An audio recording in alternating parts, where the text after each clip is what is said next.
Have you ever thought about the luxury of going into a grocery store and buying whatever you felt like that day? It could be the dead of winter in the Northeast, and you still can go into the grocery store and pick up a box of juicy strawberries. What about picking up your favorite bottle of wine anytime you wanted? Or maybe every fall you look forward to going apple picking. But what if, one day, all these simple luxuries just went away? Food became scarce, and things like wine and apple picking just weren't really a thing anymore. Climate change is impacting our agriculture every day. With more erratic and fluctuating weather comes the introduction and establishment of invasive species.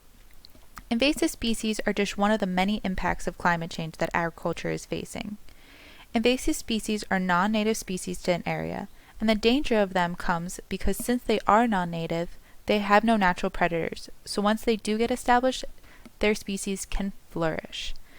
Invasive species such as the spotted lanternfly has the power to wipe out a field of crops in just one season. This was seen in Pennsylvania when spotted lanternfly was first detected in a vineyard. Their vineyard got completely covered and their crop got lost that year.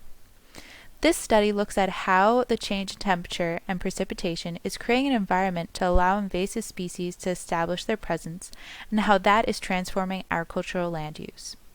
Through geospatial and statistical analysis, the impacts of climate change will be analyzed for Niagara County, New York.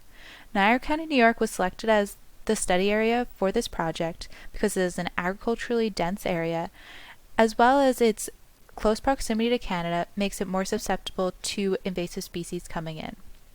Niagara County, New York is located in the western part of New York State and borders Ontario, Canada. The end goal of this project will be to highlight the dangers of climate change on agriculture, specifically in terms of invasive species, as well as come up with some ideas of how we might move forward and be able to mitigate the lasting impacts of invasive species. This will be done through a map series, social media campaign, and a report of the findings. Hopefully by the end of next quarter, we would have some concrete maps and data to show the dangers that climate change is having on agriculture.